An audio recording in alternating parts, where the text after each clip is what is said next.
Let me ask the panel. I think, Sherling, you brought up a very interesting slide, which is if we do a bypass after a failed angioplasty, that bypass fares poorly based on some of the basal trial data. Does everybody believe that? Let's start with you, Phil. Yes. Okay. Do you want to elaborate? Why? Let me make it a little bit more challenging. Do you believe it, and why does that happen? We wrote a paper using data from the VQI, which exactly mirrored it. Okay. Yeah. All right. I can comment on that too. Yeah. If you like. Sure.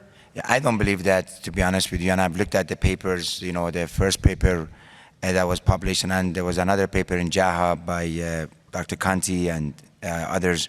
The reason for this is that this is a major selection bias because the failure of endovascular therapy is an indication of extensive disease and extensive vascular disease.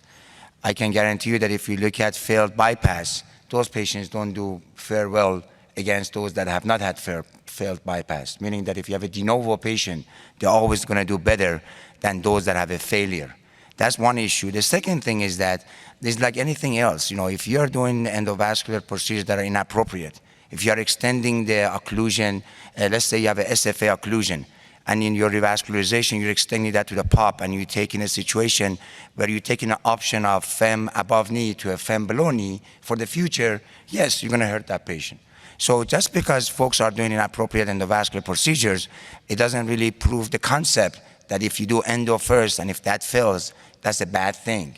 I think it has to do with patient selection, has to do with operator skill, and has to do with us as endovascular operators, both vascular surgeons, radiologists, cardiologists, knowing what the limitations are and not take out the surgical options. Okay, great. Let's ask the other panel members. Who's next there? Bala?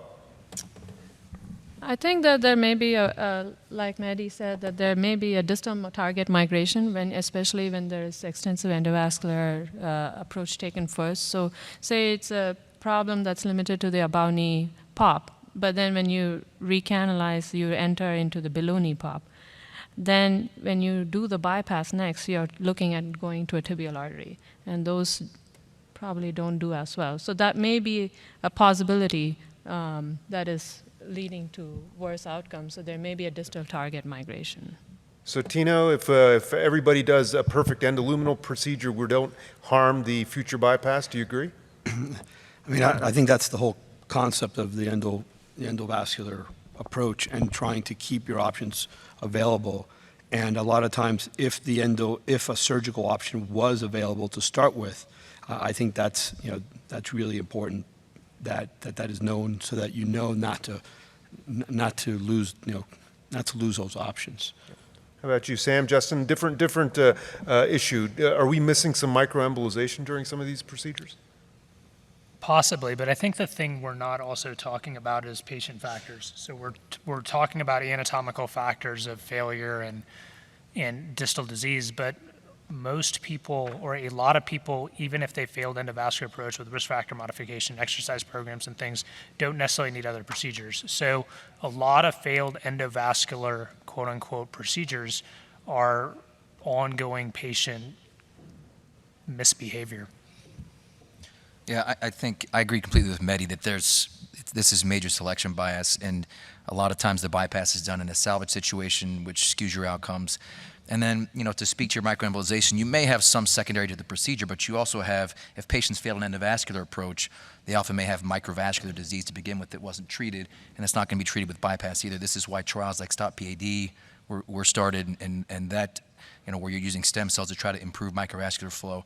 So, I agree with Mehdi that the data is definitely skewed, and I think you need, some randomization to put this to rest. Justin, while you have the microphone, you talked about value-based care. Your experience so far, and can you give us some specifics, especially in the area of aligning incentives? Yeah, and this is difficult. So, I'll try to speak as candidly as possible because I think that's the most helpful. When we kind of realigned our incentives and had contract changes and went to our administration and said, look, we have a lot of multidisciplinary work now. This is where the field is going across medicine, really, and we have physicians working together on cases that aren't necessarily being compensated for their time this is the problem we're running up against, is that everybody wants to do the right thing for the patient. And so we kind of work together and have multidisciplinary teams and double scrub cases sometimes. But a lot of physicians say, look, this is, I can't be doing this. It's for half my day. We ran across this a lot with MitraClip, where our TEE guys were saying, look, I can't spend half a day in a MitraClip. It's just not working for me. So we developed multidisciplinary RVUs, and this has been done elsewhere, where we say, look, if you spend 4 hours in a MitraClip, you can get your reimbursement that you get for a TEE, but you also get a specific amount of multidisciplinary RVUs per hour for working in there, and that seems to have alleviated the problem significantly. And so now when physicians double scrub, we just document that. We go to our administration, we say, look, we did this, and they come to us and say, okay, we'll reimburse you for it. Great. Dr. Goodney, you had a comment? I like that, what Justin's alluding to there, but, again, for, in payment models, there's technical fees and facility fees. So, I think that concept of team-based approach, the slice of pie, has to come out of somewhere. So in that model, do your multi-specialty or multidisciplinary cases, the extra credit you get, if you will, does that come out of facility fees, or how do you structurally make that work? I don't have the details of how our administration covers that. I think what we are hoping will happen is that as we move toward value-based care and reimbursement, across the board is based more on outcomes than on just procedures, that will improve our outcomes this way. And so we will kind of make out in the end ahead. Dr. Cummins, you do a lot of endoluminal therapy, but you're also a vascular surgeon. When do you think about doing a bypass? What are your variables that you use to decide? So I think for a successful bypass, let's just start with that. If you don't have good single segment saphenous vein, I just really try not to do a bypass, because that's the only way a bypass works is if the conduit is very good. And it is also very patient dependent. Is your target vessel going to do the job? I think that's another problem with surgical bypass, is if your target is the perineal, but they really need flow to the PT to heal a heel ulcer, that bypass might fail. And so it's very patient dependent. And if an endovascular approach looks feasible to revascularize multiple tibial targets, which might benefit the patient more, then I might go to that approach. We're going to conclude this session. Thank you for attending.